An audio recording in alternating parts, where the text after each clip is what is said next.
of the Senate in the first regular session of the 20th Congress is hereby called to order. Senator Erwin T. Tulfo will lead the chamber in prayer. Lagay po natin ang ating mga sarili sa harap po ng Panginoong Diyos. Panginoon naming Diyos, time-team po kaming sumasamo sa inyo. Natulungan niyo po ang aming bayan na sadlak sa sandamakmak na problema ngayon. Bukod po kasi sa problema sa mahal na presyo ng bilihin, nariyan pa rin po ang problema na walang pambayad sa pagpapagamot ng marami naming kababayan. Ang maliit na mga sahod na hindi mapagkasya at marami pa pong iba. Subalit ang pinakamalalang problema na aming inilalapit sa inyo ay tungkol sa aming mga sarili. Sa halip po na unahin ang kapakanan at mga suliranin ng aming mga mamayan, may mga pagkakataong nauna ang interes ng sarili, partido o grupo. Humihingi po kami ng patnubay sa ating mapagmahal na Diyos. Pagkos liwanagin niyo po ang aming isipan at buksan ang aming mga mata na unahin muna ang pangangailangan ng aming mga kababayan dahil kami po ang kanilang inaasahan na tutulong at magresolba sa mga problema ng bayan. Ipaalala niyo po sa amin na hinalal po kami ng taong bayan hindi para unahin ang aming mga sarili, pamilya, ang aming mga political parties o kaalyado, kundi ang pangangailangan ng taong bayan, lalong-lalo na yung mga nasa laylayan po ng lipunan. Bigyan mo po kami ng lakas na loob na tanggapin, na magsakripisyo para sa kapakanan ng bayan at hindi ng aming mga sarili at mga kaalyado. Amen. Amen. The Secretary will please call the roll. Roll call of members. The Honorable Senator Aquino, Senator Cayetano Pia, Senator De La Rosa, Senator Ejercito, Senator Escudero, Senator Estrada, Senator Gatchalian, Senator Go, Senator Ontiveros, Senator Lacson, Senator Lapid, Senator Ligarda, Senator Marcoleta, Senator Marcos, Senator Padilla, Senator Pangilinan, Senator Soto, Senator Tulfo Erwin, Senator Tulfo Rafi, Senator Villanueva, Senator Villar Camille, Senator Villar Mark, Senator Zubiri, Senate President Cayetano Alan is present.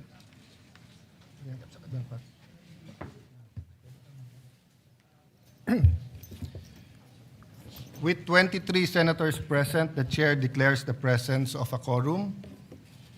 Mr. President, if I may, and before we proceed, may I just acknowledge some guests from the gallery, guests of Senator Robin Hood Padilla, athletes and coaches of the Philippine Barebow national team and their families, Ms. Mariel Padilla and the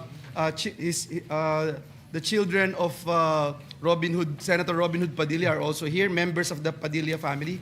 We welcome them in this August chamber. And we also would like to acknowledge, Mr. President, the guest of our Senate President, the Mindanao Evangelical Leaders Council. Thank you, Mr. President. Yes, we welcome them to the Senate and thank you for being with us today. Later, we will honor our gold medalist. Thank you. Mr. President, I move that we dispense with the reading of the Journal of the 65th Session, May 19, 2026, and consider the same as approved. Is there any objection? Hearing none, the motion is approved. Thank you, Mr. President. Mr. President, pursuant to Rule 10, Section 13 of the Rules of the Senate, I move to elect the chairpersons of the Yes. Senate. What's the pleasure of Senator Erwin? Mr. President, just a quick manifestation, sir. Go ahead. Mr. President, I'd like to make a manifestation. What happened inside the Senate premises last week is deeply alarming, regardless of which side one stands politically. I know you will agree with me, Mr. President. Many versions of the armed confrontation are now circulating. Statements were made that the Senate was under attack, while the executive denies of any offensive operation. Some claim that the tension was triggered by the recent changes in Senate leadership. There are allegations involving the OSAA, the NBI, and even a speculation that the shooting itself was smoke screen to facilitate an escape or create confusion. And even more disturbing were allegations attempting to implicate the minority just because nakauwi na po kami. With all due respect, Mr. President, on May 12, a day before the incident, the new Senate leadership informed the body the intention to have an all-senators caucus. On May 13, the day of the incident, around 5:02 p.m., it was modified to a majority-only caucus. Naturally, members of the minority who were no longer part of those internal deliberations eventually went home, Mr. President. To suggest that the mere fact that some senators were responsible for what later transpired just because they had already left the premises is speculative, irresponsible, and unsupported by evidence. But beyond the conflicting narratives, let us not forget the ordinary Senate employees and staff who were caught in the middle of the chaos, mga rank and file, maintenance, security, clerk, media at iba pang empleyadong naipit lamang dahil ginagampanan po ang kanilang mga tungkulin. Yet they were the ones exposed to fear, confusion, and danger inside an institution where they should have felt secured. Some were traumatized, some feared for their safety. Mr. President, hindi po sila scapegoats at lalong hindi collateral damage. At the same time, we must recognize the larger damage caused by this incident. Mr. President, millions of Filipinos and even the whole world watched this unfold in disbelief. They saw the confusion inside one of the highest institutions of the government. They saw conflicting authorities, conflicting narratives, and an atmosphere that appeared closer to disorder than democratic governance. Nakakahiya po sa totoo lang, Ginoong Pangulo. And because the public witnessed, the public deserves the truth. Nakaabang na po ang taong bayan. And they have been waiting since Monday. Una, ano ba ang legal na basihan sa pagpasok ng mga otoridad sa bisinidad ng Senado kung meron man po? Pangalawa, nagkaroon ba ito ng formal na koordinasyon sa pamunuan ng Senado bago isinagawa ang operasyon at ano ang naging direktiba ng liderato kaugnay rito? Pangatlo, ano po ang mga partikular na aksyon na nag-udyok at naging mitsa ng putukan? Meron bang provokasyon mula sa alinmang panig? At aling ahensya o sino-sinong individual ang direktang responsable sa pagpapaputok ng mga baril? Alam ko po, Ginoong Pangulo, wala po kayo roon. Bagkos kayo po ay nakasalalay lamang sa mga report na ibinibigay po sa inyo. Naintindihan ko po yun. Pangapat, anong mga hakbang ang ginawa upang masigurong ligtas po ang mga senador, mga empleyado at ang media bago at matapos maganap ang insidente? Ang panghuli, ano-anong mga ebidensya po ang nakalap upang magbigay linaw sa tunay na pangyayari?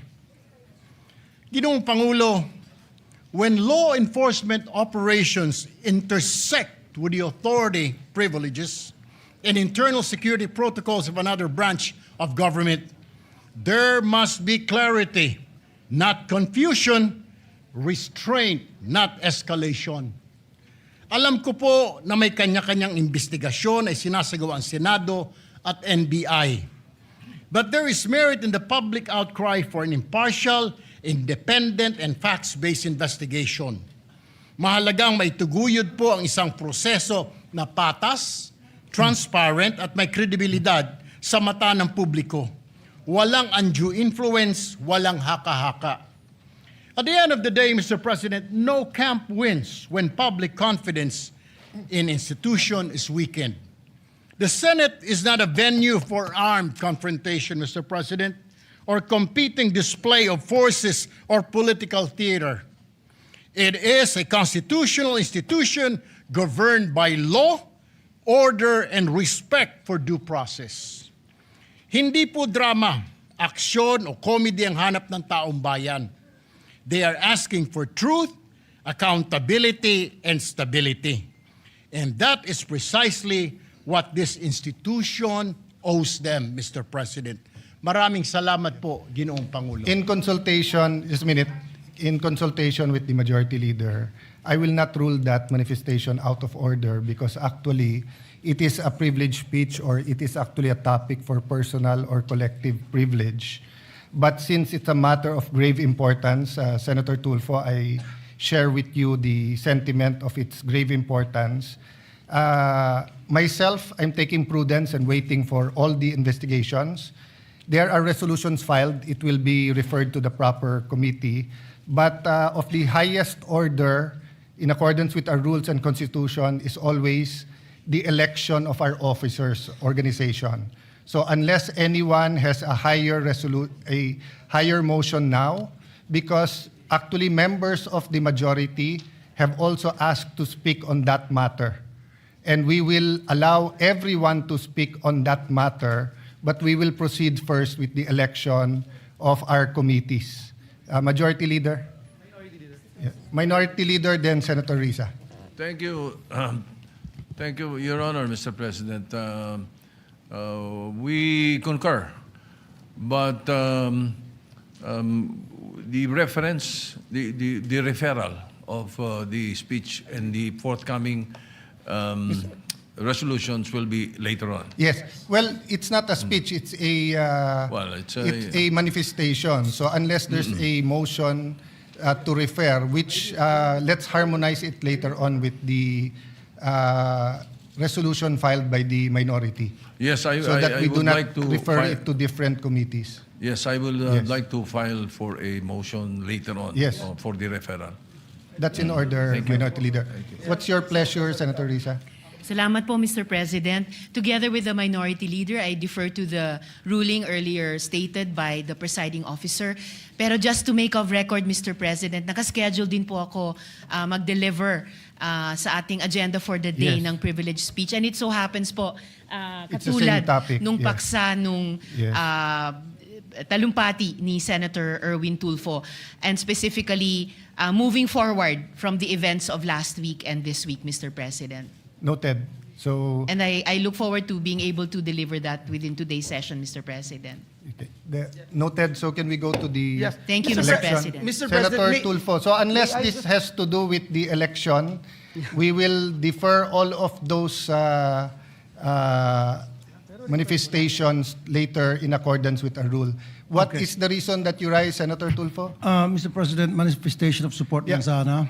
Sorry, Senator, I made a ruling already supported by the... But I will go to you right after. Majority Leader, please Thank you, Mr. recognize Senator Tulfo right after Yes, Mr. President. you read the committees. Maraming Go ahead. salamat po. Yes, Mr. Ginoong President, Pangulo. with that, may I just move that we refer the manifestation of Senator Erwin Tulfo and manifestations that were mentioned to the Committee on Rules? We will wait for the Minority Leader when we read the... Okay. The resolution I later withdraw the on. motion, Yeah. Mr. President. Maybe we will take Yes, a quick... therefore, Mr. President, we will go now to the previous motion of this representation pursuant to Rule 10, Section 13 of the Rules of the Senate. I move to elect the chairpersons of the Senate Permanent Committees. I so move, Mr. President. Is there any objection? Hearing none, please proceed. Senator Pia Cayetano as chairperson of the Committee on Accountability of Public Officers and Investigations. Vice Senator Panfilo Lacson. So move, Mr. President. Any objection? Hearing none, Senator P is hereby elected.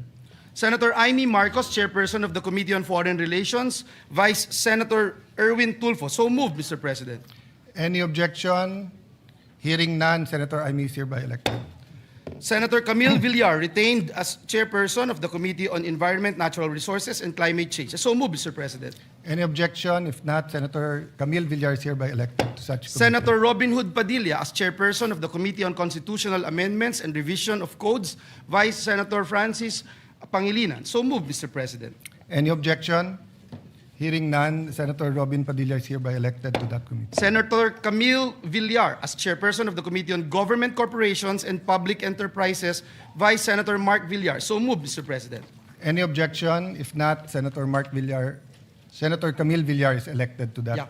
Mr. President, as earlier committed, Chair. Senator Rafi Tulfo Yes, would like Senator to Tulfo, take the I floor. apologize. Thank you very much for the adhering to the ruling of the chair. We will now recognize you. Afterwards, Senator Risa is raising her hand. Mr. President, I would like to associate myself with the manifestation of Senator Erwin Tulfo. Meron lang po akong konting katanungan.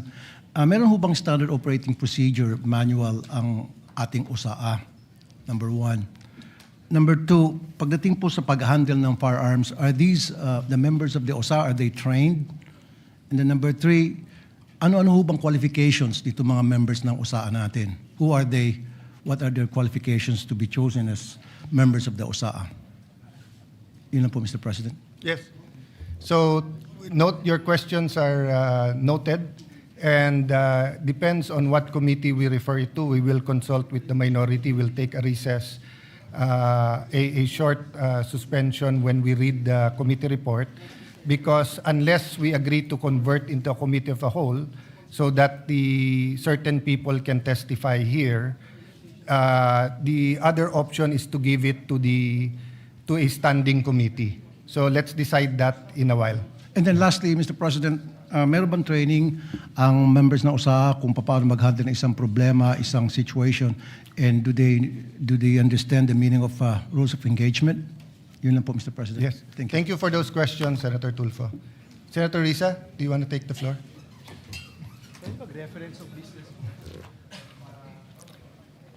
Yung sa summary.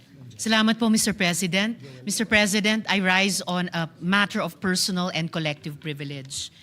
Mr. President, halos isang linggo na matapos ang habulan at barilan dito sa Senado. Sa loob-loob ko, hindi ako mapanatag na simula nung Lunes, ang ipinapakita natin ay para bang walang nangyari. Na para bang hindi nabastos ang ating institusyon, ang ating mga empleyado at ang mga Pilipino. Hindi maliit na bagay ang nangyari dito. At lalong hindi dapat inaasa sa mga Facebook Live, press conferences at media interviews ang pagtatahi-tahi ng mga pangyayari. Ganito na ba talaga kababa ang inabot ng ating politika sa Pilipinas? Ito na ba tayo, Mr. President? Tuluyan na bang nilihis ng politika ang ating mga pamantayan sa pakikipagkapwa? The situation stooped so low that here, in and around these same august halls, may pwedeng magkasa ng barel sa harap ng mga sibilyan. Dear colleagues, kahit kailan, hindi yan nangyari sa Pilipinas, kahit panahon ng kudeta. Not even during the darkest days of martial law did gunfire erupt within our halls. So, whether we stand in the minority or in the majority, the Senate as an institution has sustained a profound injury to its dignity, credibility, and moral authority before the Filipino people. And this frustrates me every day since Wednesday, including in the context of initial findings from the investigation conducted by the Department of Justice, the Department of the Interior and Local Government, and the Philippine National Police, beginning to reveal various points. Patuloy pa rin ang investigasyon, Mr. President, at dapat lang. But still, this needs to be said. Kapag may nagpaputok ng barel, right here in the people's house, kapag naghasik ka ng takot sa mga empleyado, sa media, sa security personnel, at sa mga sibilyan, kapag may natroma dahil sa karahasan, at umuuwing nanginginig at hindi mapakali sa sariling bahay, lampas na ito sa isyu ng pamumulitika. Pambabastos na yan at pang-aabuso sa lahat-lahat ng ipinagkatiwala sa Senado bilang mga lingkod bayan. As we all know, democracy has always made room for disagreement. But, dear colleagues, hindi na ito political disagreement. Hindi na ito isyu ng kampihan. What should trouble us is the manner by which this agreement is being settled. which reflects a broader national discourse that has become more coarse and unforgiving. When aggression is normalized and humiliation is treated as political currency. We cannot have a culture that proudly treats fellow Filipinos as enemies to be defeated, all in the name of clout. Yung mga pagbabanta, pambibintang, pananakit ng damdamin, hindi yan ang dapat ginagawang sukatan ng tapang.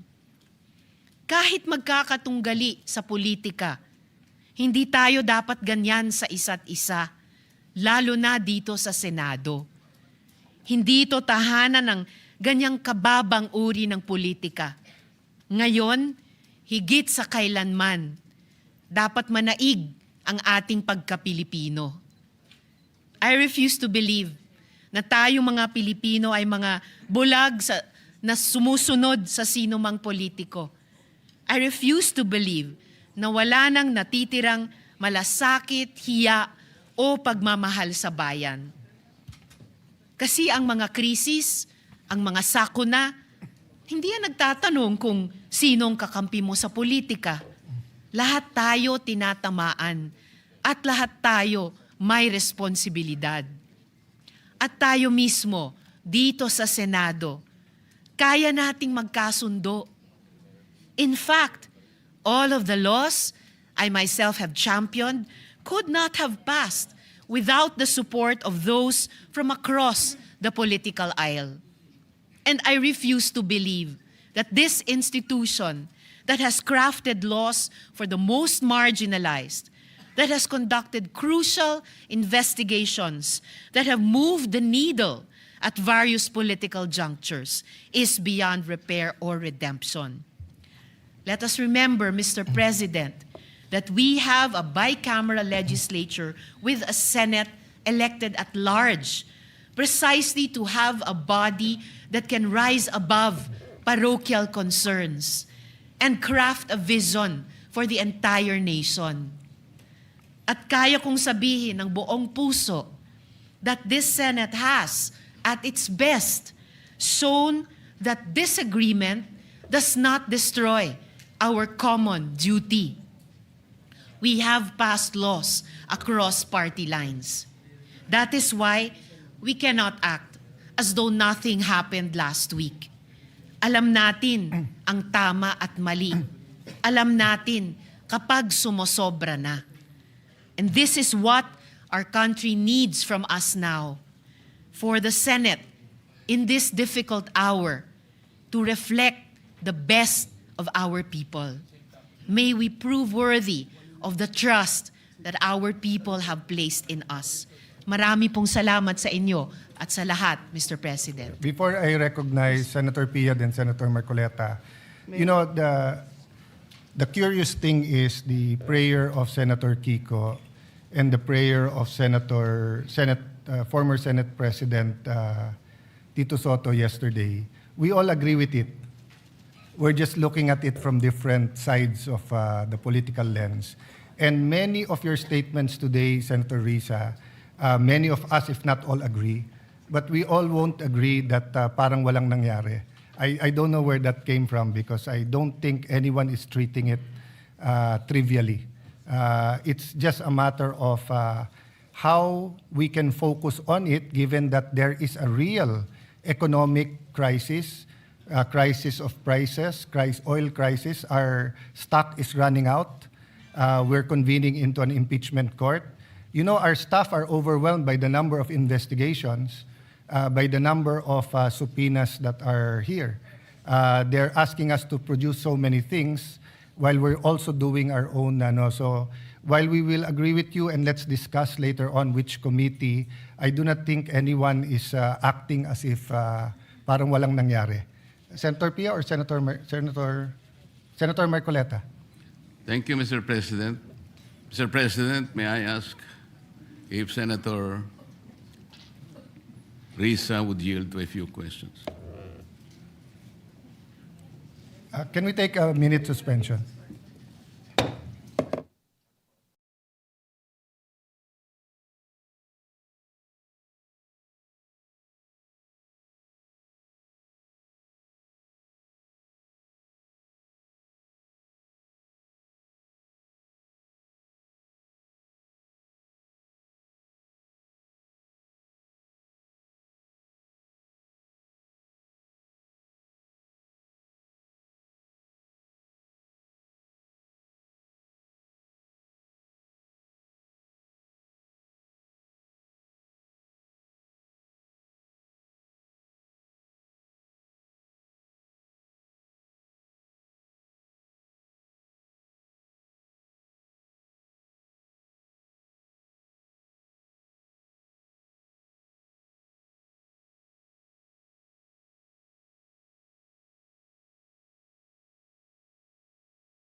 Before we ask the Majority Leader and Senator Marcoleta their pleasure, may I request from the members, I told the Minority Leader, the former Senate President, that this is an emotional issue, not only for us, but for the whole country, given this is the Senate of the Philippines.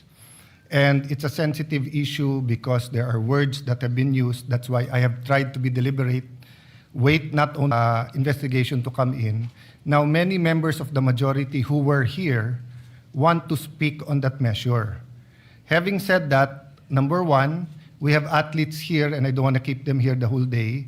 Number two, I was about to report this, that as Senate President, I respectfully informed the body that earlier today, 20 May 2026, the summons in relation to the articles of impeachment filed against VP Sara Duterte was duly served upon respondent Vice President Sara Z. Duterte. A copy of the summons was likewise furnished to the prosecution panel on the same date. Under the applicable rules, respondent is given 10 calendar days from service of summons within which to file her answer, and counting 10 calendar days from 20 May 2026. The last day would ordinarily fall on Saturday, 30 May 26. However, since the last day falls on the Saturday, the period shall not run until the next working day. Accordingly, the deadline for respondent to file her answer is on Monday, 01 June 2026. Furthermore, upon the prosecution panel's receipt of the respondent's answer, the prosecution shall have 5 calendar days from receipt within which to reply if they opt to do so. The deadline for the reply shall be computed from the day the prosecution actually receives the answer. I say this because we have to discuss the impeachment calendar, and the staff is ready to brief us. And if we can give this priority, because we have to discuss it vis-a-vis the legislative calendar, vis-a-vis the committee hearings and the session. So if we are going to all stand today, like Senator Tulfo and Senator Risa, we won't finish by midnight tonight, because at least 3 or 4 senators from 8 senators from the majority wants to speak on the matter. There might be, if not those who want to speak in the minority, those who want to ask questions or interpolate. So may I ask, as your Senate President, na magbigayan tayo today, and if you want to put a lot of time on that on Monday, we can fully discuss. I've received some request for CCTV footage. We gave it right away to PNP. We will give it to you if you request it.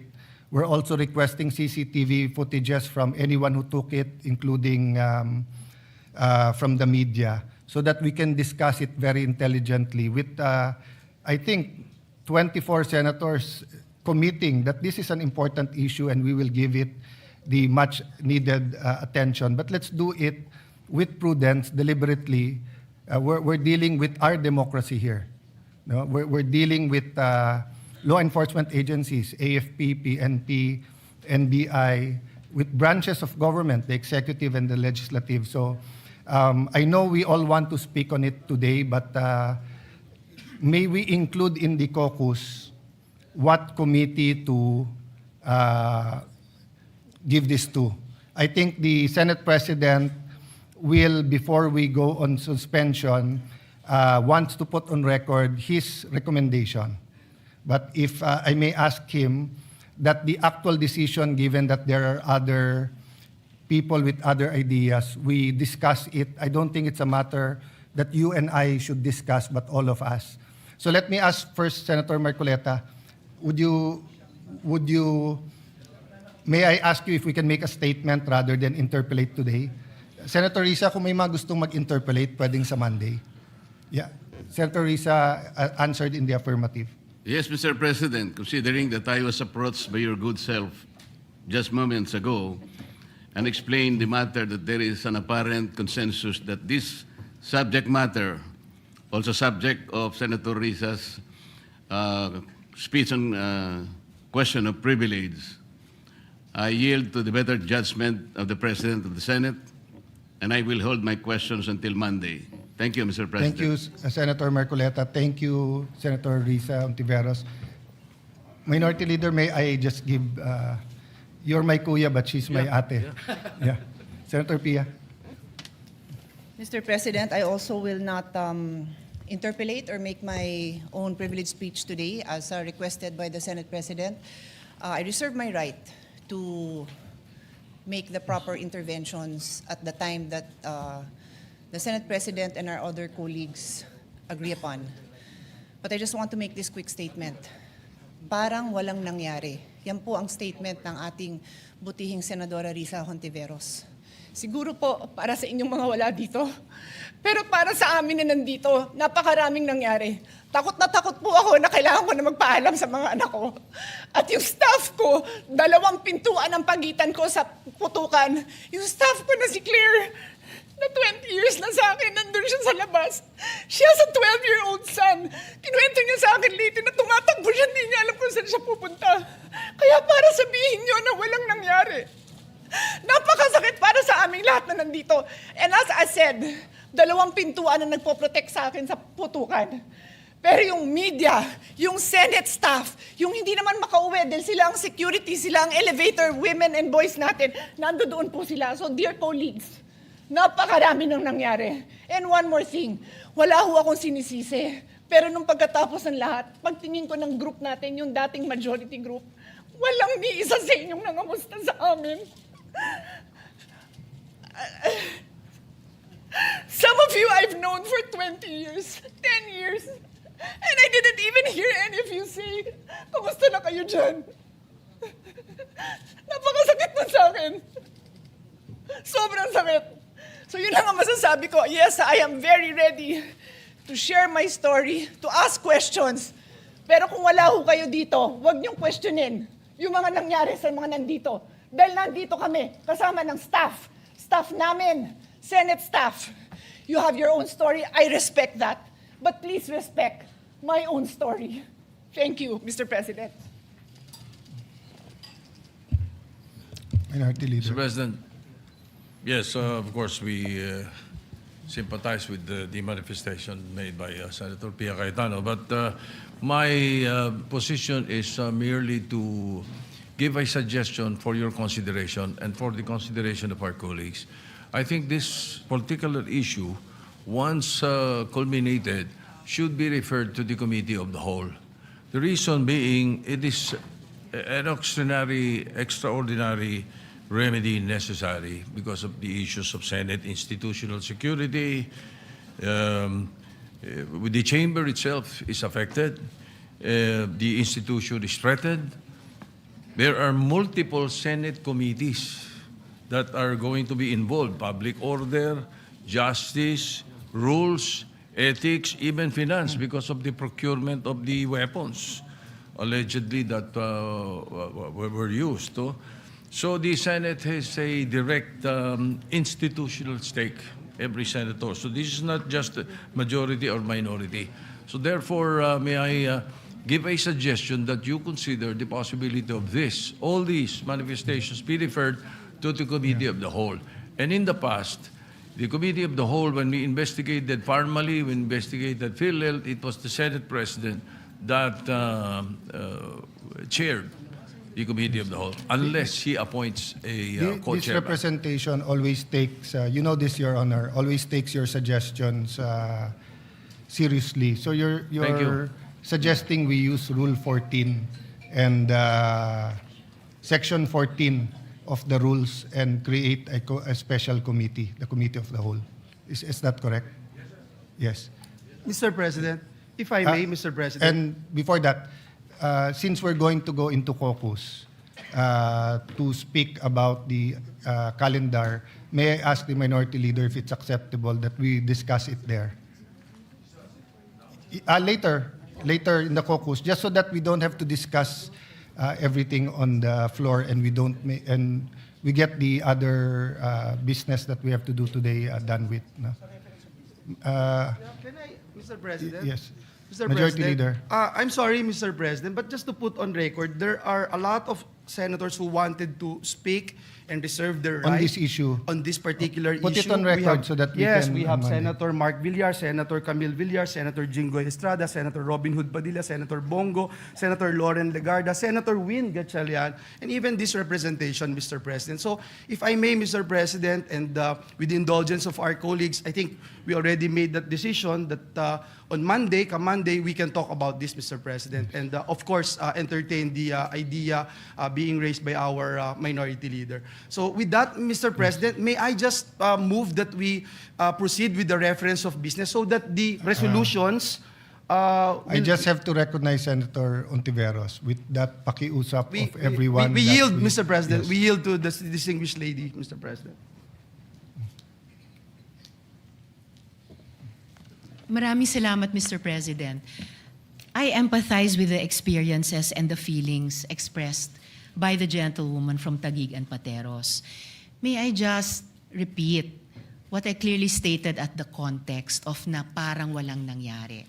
I'm talking about ngayon, after those terrible events that caused fear and a lot of other negative emotions and experiences sa ating mga colleagues, sa ating mga Senate staff, sa security unit dito at sa Senate media. Yun po yung punto ko. And it is akin to one of the points raised by Senator Erwin earlier, before my privileged speech. But let So me just assure to you correct that's not that, the Mr. case. President. In fact, I have to Yes. deal with the security of the Senate every day. I'm just not telling you everything that we have to deal with now to make sure that there's no bombs in the in the area, just like every day except this time, and also making sure that there's no miscommunication between the executive, legislative, judiciary, and the international community. That's precisely why we are waiting for the complete investigation, because there are matters that when are discussed in public will cause more alarm and confusion rather than clarity. But that doesn't mean na parang walang nangyari lang. I think that's the point where there will be strong answers, Senator Risa. But of course, you have your point of view, and we respect that. Thank you, Mr. President. And lastly, just for the record, as I said earlier, I deeply respect the emotions of our distinguished colleague. It's evident that the violence that breached our halls has profoundly affected all of us. And I don't doubt, Mr. President, the leadership's personal distress over what transpired. However, when I stated that it feels now as though walang nangyari, I was not speaking about our personal feelings. I was speaking about our institutional posture. Thank you for that. Our grief as senators is valid, but our mandate requires action. Salamat po ng marami, Mr. President. Thank you for that statement. And personally, I've stated this again and again. And I don't doubt the sincerity of President Marcos when he called to check if we are safe and to assure us that it wasn't an attack from the executive department. I don't doubt that. That's why we're waiting for the whole investigation. Thank you. Majority Leader, let's Yes, proceed. Mr. President, just to put on record, it's really way, way different when you are here inside this Senate premise, especially during the time when we were inside that one room, Mr. President.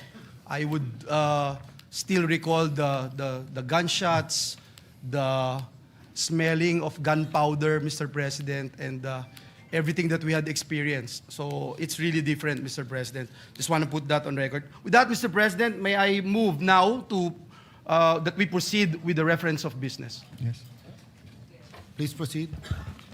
Message of the President of the Philippines. Letter of His Excellency President Ferdinand R. Marcos Jr., dated May 5, 2026, resubmitting for the Senate's consideration and concurrence the agreement between the Manila Economic and Cultural Office in Taiwan and Taipei Economic and Cultural Office in the Philippines for the avoidance of double taxation and the prevention of fiscal evasion with respect to taxes on income, which was signed on April 24, 2025 in Manila. Referred to the Committee on Foreign Relations. Bills on first reading. Senate Bill number 2128, an act upgrading the salary grade of dentists employed in the public sector, appropriating funds therefore and for other purposes by Senator Hontiveros. Referred to the committees on Civil Service, Government Reorganization and Professional Regulation, Health, Demography, and Finance. 2129, an act strengthening further the powers and functions of the Philippine Economic Zone Authority, amending for the purpose RA number 7916, otherwise known as the Special Economic Zone Act of 1995, as amended by RA number 8748 by Senator Tulfo R. Referred to the Committee on Economic Affairs and Ways and Means Committee. 2130, an act establishing a comprehensive framework for the development, promotion, and protection of the Philippine ube industry, declaring ube as a national priority crop, creating the Philippine Ube Industry Council, providing for quality standards and geographic indication, protection, appropriating funds therefore and for other purposes by Senator Tulfo R. Referred to the Committees on Agriculture, Food and Agrarian Reform, Trade, Commerce and Entrepreneurship, Ways and Means, and Finance. 2131, an act lowering the cap on the recoverable rate of system losses chargeable to consumers, amending for this purpose Section 10 of RA number 7832, otherwise known as the Anti-Electricity and Electric Transmission Lines Materials Pilferages Act of 1994 by Senator Marcoleta. Referred to the Committee on Energy and Public Services. 2132, an act declaring ube, commonly known as the purple yam, as the national root crop of the Philippines and recognizing its cultural, agricultural, and economic significance by Senator Tulfo R. Referred to the Committee on Agriculture, Food and Agrarian Reform. Resolutions, PSR number 392, resolution directing the appropriate committee to conduct an inquiry in aid of legislation into the alleged irregular importation of rice by the Planters Products Incorporated by Senator Marcos R. Senator Marcos. 1 minute suspension.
Referred to the Blue Ribbon Committee.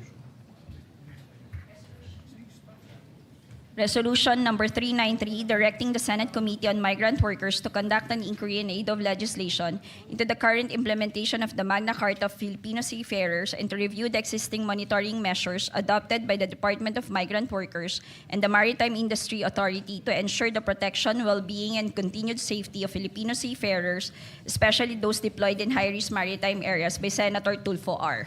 Referred to the Committee on Migrant Workers. 394, congratulating and commending the Philippine National Bear Bow archery team for winning 1 gold and 2 bronze medals in the Malaysia Bear Bow Asia Championship by Senator Padilla. Referred to the Committee on Rules. 395, expressing the sense of the Senate, urging Senator Ronald Bato M. De La Rosa to voluntarily surrender to the proper authorities and seek judicial remedies in accordance with the Constitution and applicable laws and rules by Senators Pangilinan, Soto III, Lacson, Hontiveros, and Aquino IV. Referred to the Committee on Rules.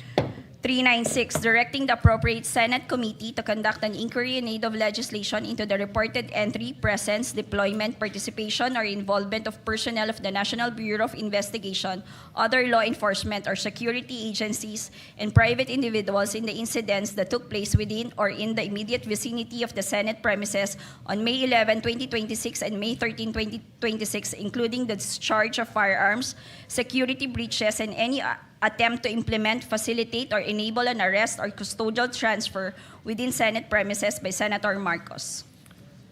Minority Leader, may I consult whether you want me to initially refer to Committee on Rules, or will we defer first the referral of all resolutions with the same nature and including the manifestation of Senator Erwin Tulfo and the statements of Senator Ontiveros? Should we give it first the rules or defer muna any referral? If you please, Your Honor, either to the Committee of the Whole or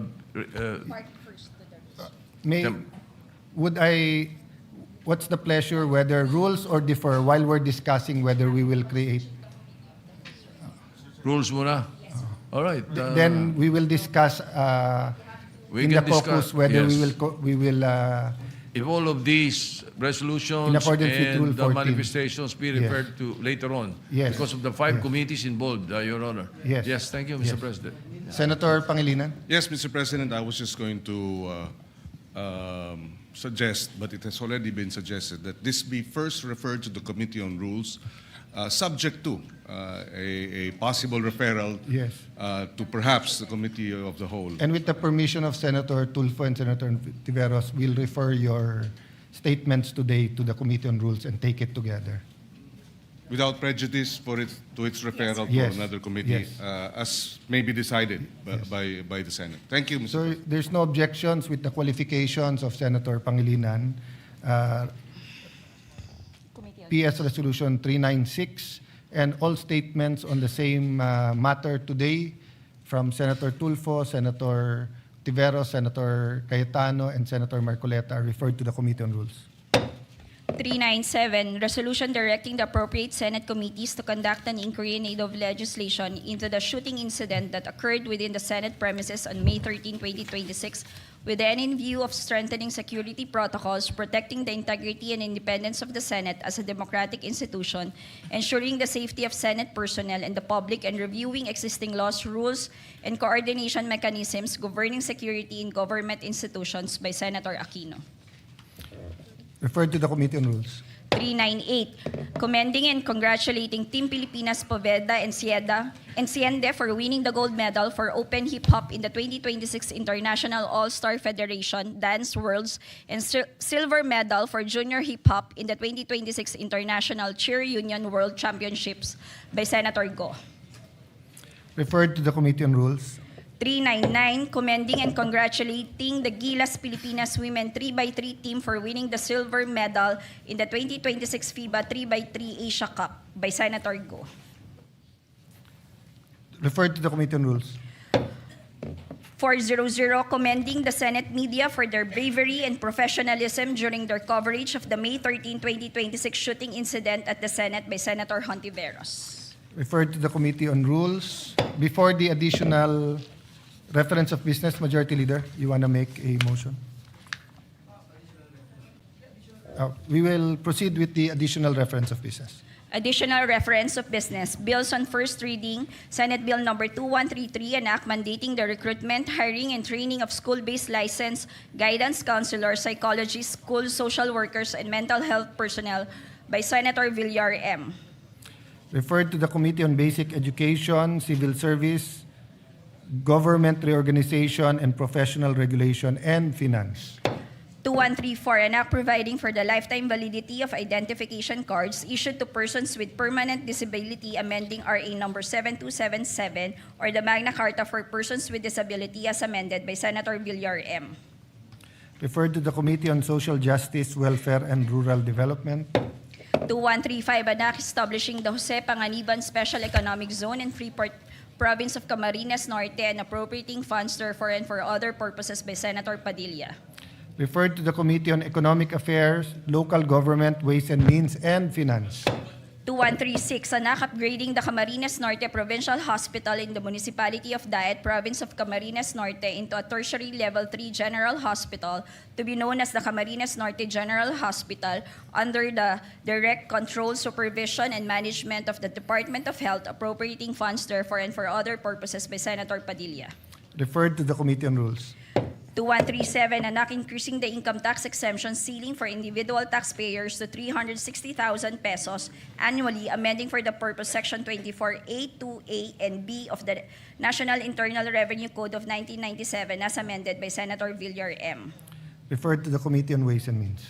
2138, an act expanding the coverage of RA number 10883, otherwise known as the new Anti-Kidnapping Act of 2016, to include the taking of motor vehicles through deceit of or fraudulent schemes within the definition of kidnapping and for other purposes by Senator Tulfo R.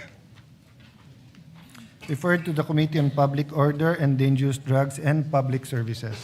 Resolution PSR number 401, urging the Committee on Sustainable Development Goals, Innovation, and Futures Thinking to conduct an inquiry in aid of legislation on the Philippines' preparedness for the projected 2026 El Nino phenomenon and its impact on food security, water resources, public health, and environment by Senator Cayetano P.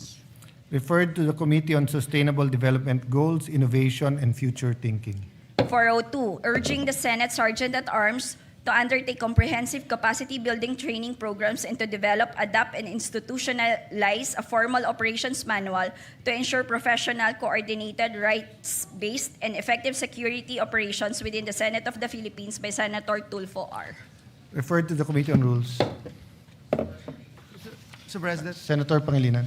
Yes, just a, sorry for the delay, but I just caught it, the referral of the climate crisis or climate change resolution to the Committee on Sustainable Development Goals. May we request that it likewise be secondarily referred to the Committee on Agriculture, as food security is one of the concerns raised in the resolution. It's a good suggestion. With the permission of Any the sponsor. objection? There's no objection. It's referred also to the Committee on Agriculture. We agree with you, Senator Pangilinan. Thank you. Mr. President. The agreeable senator. Mr. President. Senator Win is the only one laughing at I might vote for him one day. Majority Leader. Yes, Mr. President, with the permission of the body and pursuant to Rule 10, Section 13 of the Rules of the Senate, may I respectfully move to elect Senator Rodante Marcoleta as chairperson of the Committee on Justice and Human Rights, Vice Senator Pangilinan. So move, Mr. President. Any objection? Hearing none, the motion is approved. Mr. President, before we proceed, this is just a personal matter to this representation. May we also acknowledge guests from the gallery, members of Bulacan board members, Board Member Art Legaspi of the 6th District, Board Member I. Mariano of the 3rd District, and Board Member Cesar Teta Mendoza of the 5th District of the great province of Bulacan. We welcome them in this August chamber. Thank you for visiting us today. Many of the senators started their career in municipal, city legislatures or in the provincial council. Thank you for being with us today. Mr. President, at this juncture, and with the permission of the body, I move to consider proposed Senate Resolution number 394 and for the Secretary to read the title of the measure. This is the resolution commending the National Barebow Archery Team. I so move, Mr. President. Is there any objection? Hearing none, the motion is approved. Consideration of proposed Senate Resolution 394 is now in order. The Secretary is directed to read only the title of the measure without prejudice to inserting the record of the whole text thereof. Resolution congratulating and commending the Philippine National Barebow Archery Team for winning 1 gold and 2 bronze medals in the Malaysia 2026 Barebow Asia Championship. Majority Leader. Mr. President, our colleague Senator Dante Marcoleta just asked me if we can just acknowledge also Sir Marco Eranio Dumale and Sofia Antonina Magsino, who are here with us, a guest of Senator Marcoleta. Thank And you. later on, I think you also have to manifest the representation in the Judicial Bar Council. We usually Oh, yes. attach that to the, not Yes. always, but we sometimes attach it most of the time to the Committee on Justice. But for the record, after this resolution, Yes. maybe we yes, can Mr. put President, it on I'm record. being educated right now because I Yes. have this thinking that it's automatic, Mr. No, President. and justice But we'll do that delayed later, is Mr. justice President. denied. Yes. Mr. President, may we recognize the distinguished sponsor of the measure, Senator Robin Hood Padilla. So move, Mr. President. Assalamualaikum, Waalaikumsalam. Senator Padilla. The floor is yours. Maraming salamat po, Ginoong Pangulo. Mga kagalang-galang na kasamahan sa Senado, unang-una na po ang mga bayani ng ating sports, si Senadora Pia Cayetano, Senador Bongo, at Senador Joel Villanueva. Kasama na po ang ating SP, Senator Alan Peter Cayetano, at sa lahat po ng ating mga kasamahan. Isang karangalan po para sa akin na tumayo ngayon upang sponsoran ang Senate Resolution number 394 na kumikilala at ipinagmamalaki ang isang pambihirang tagumpay na muling nagtaas sa bandila ng Pilipinas sa pandaigdigang entablado. Sa kauna-unahang pagkakataon sa kasaysayan, nasungkit ng ating pambansang kupunan sa barebow archery ang gintong medalya na ginanap sa Malaysia 2026 Barebow Asia Championship noong ika-29 ng Abril hanggang ika-3 ng Mayo ngayong taon sa Shah Alam National Sports Complex, Panasonic, Selangor, Malaysia. Isang makasaysayang panalo na nagpapatunay na ang galing, tapang, disiplina at determinasyon ng Pilipino ay walang katumbas. Pinangunahan po ito ng ating mga magigiting na Pilipina archers na sina Maria Razel Richilda Padilla Abella, Josephine Galisano, Rowena Galisano, at Isabel Narangila. Sa kabila ng matinding laban, ipinakita nila ang pambihirang husay at tibay ng loob. Mula sa semifinals kung saan tinalo nila ang Thailand sa end score na 6-2 hanggang sa nakakapanabik na finals sa host country na Malaysia. Hindi sila natinag. Nakuha ng Malaysia ang unang set, 43-42, na nakapagbigay sa kanila ng 2-0 lead. Tumugon naman ng Pilipinas sa ikalawang set na natapos sa tie round score na 49-49 at score na 3-1. Sumiklab ang galing ng mga Pilipina sa ikatlong set at nagdala ng 51-45 na panalo upang mapantay ang set score na 3-3. Nanatiling dikit ang laban matapos ang ikaapat na set sa score na 48-48. Dahilan upang manatiling tabla ang laban sa 4-4. Panoorin po natin ang video.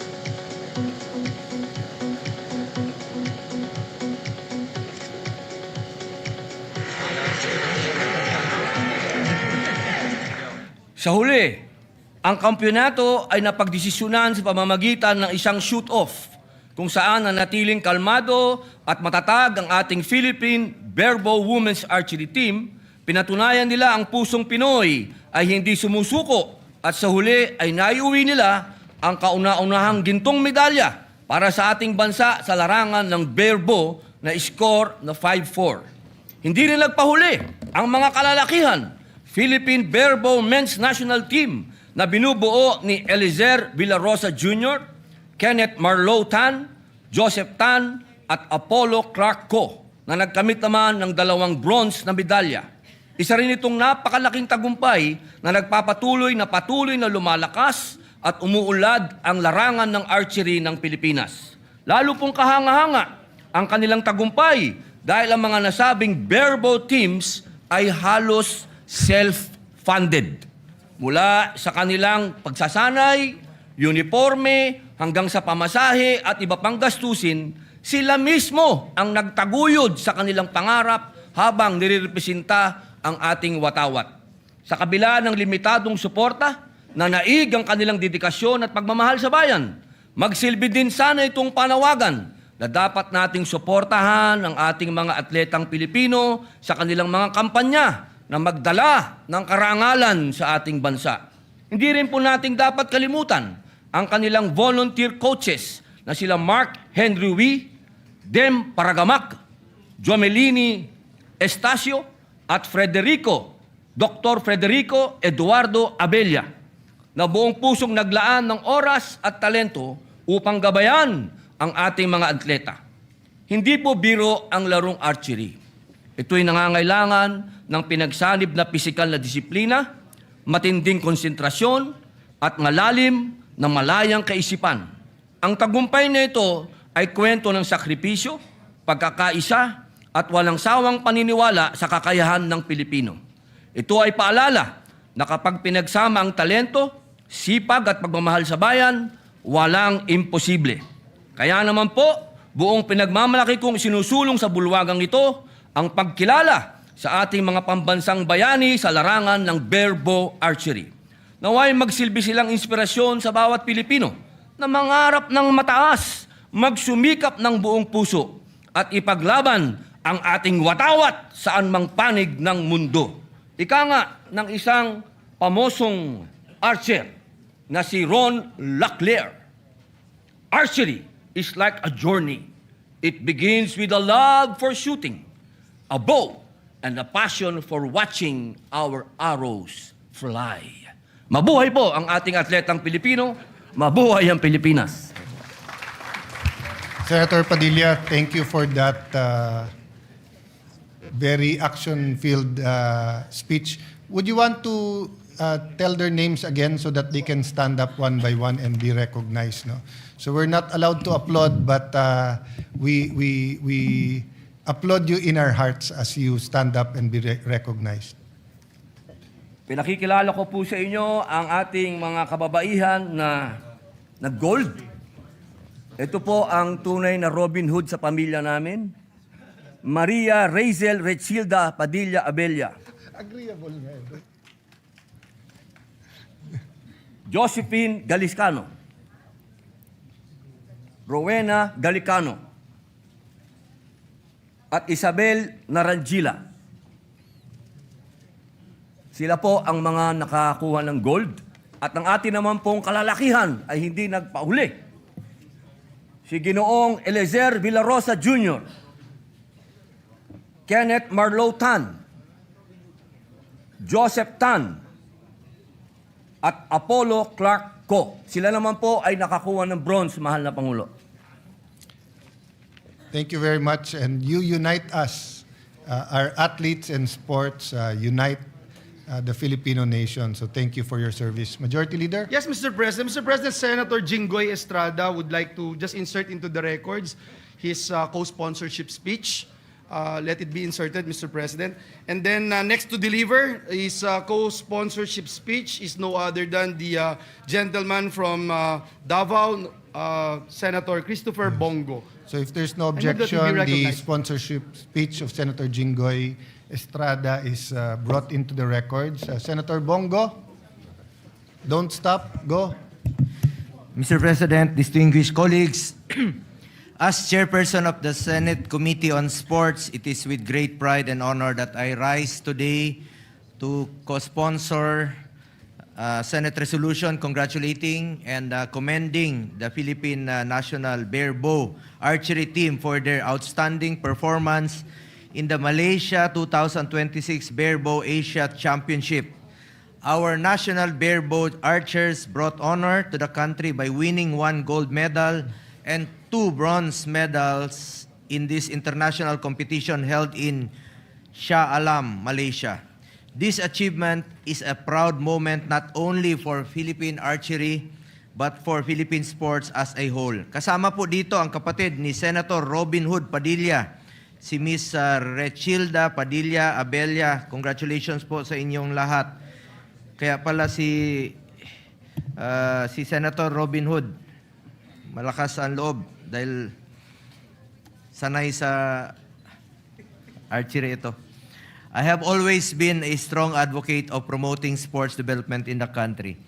I firmly believe that sports can positively impact the physical and mental well-being of our citizens and contribute meaningfully to nation building.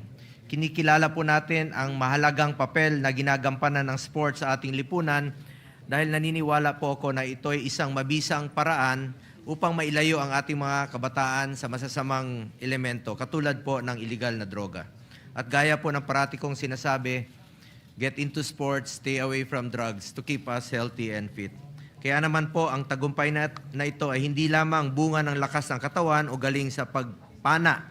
Ito ay bunga ng tiyaga at sakripisyo. Sa bawat tira, dala ng ating mga atleta ang pangalan ng Pilipinas.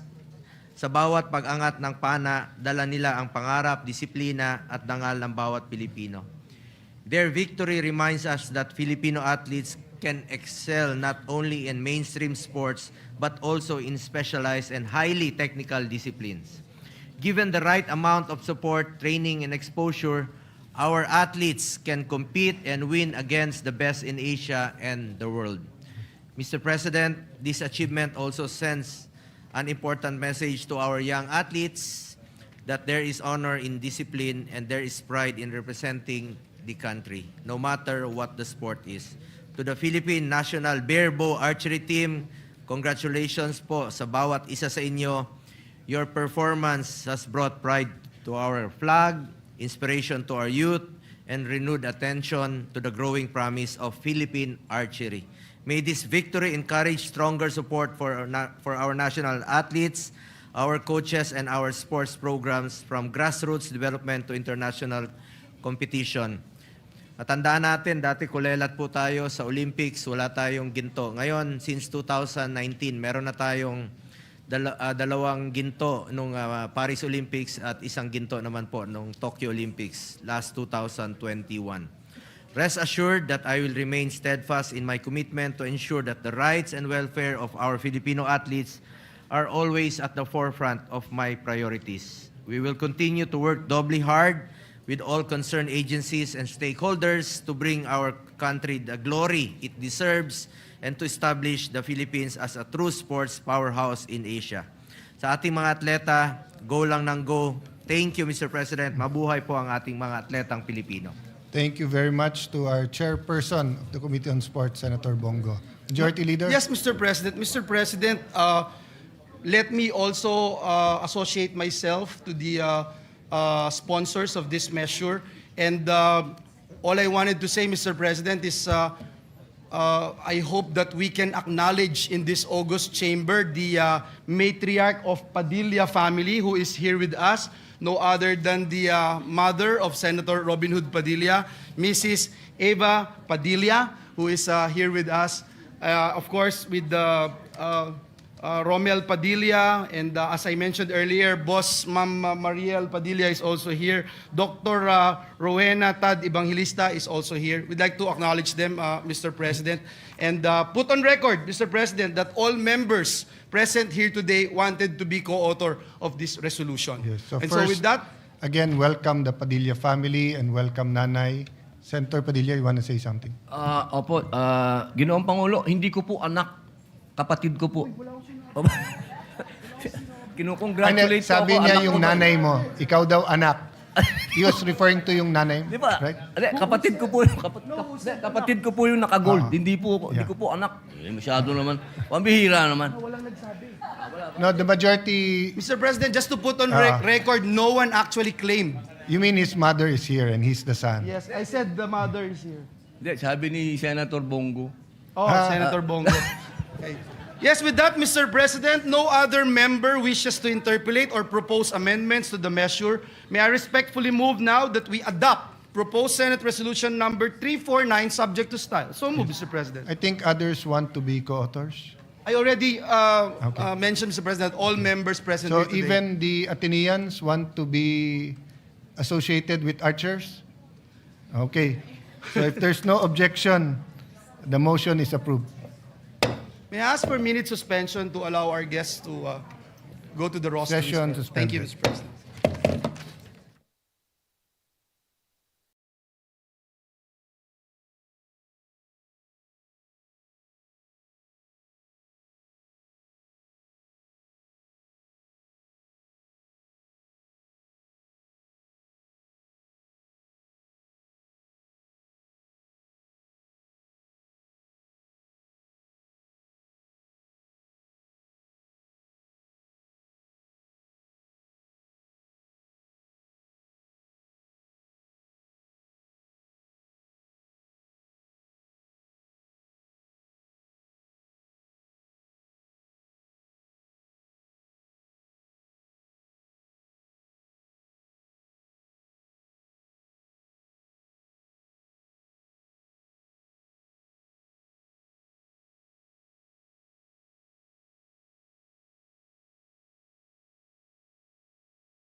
Section 8 of the 1987 Constitution, may I respectfully move to elect Senator Marcoleta as the Senate's representative to the Judicial and Bar Council, Vice Senator Francis Pangilinan. So move, Mr. President.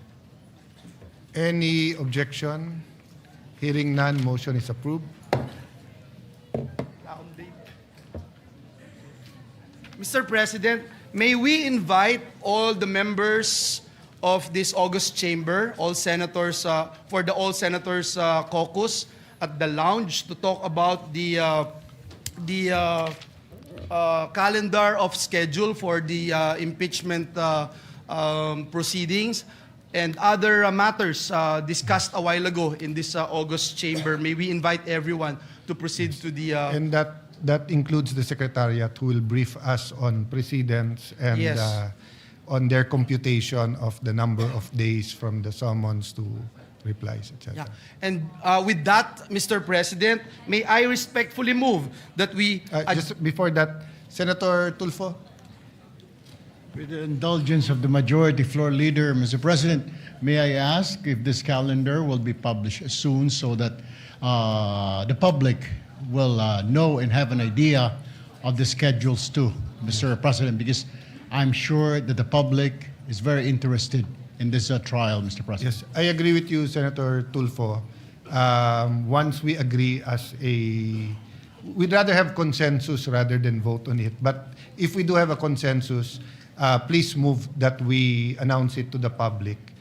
So it really depends on our caucus today, but the Secretariat is quite prepared. They will show us what happened in the last impeachments.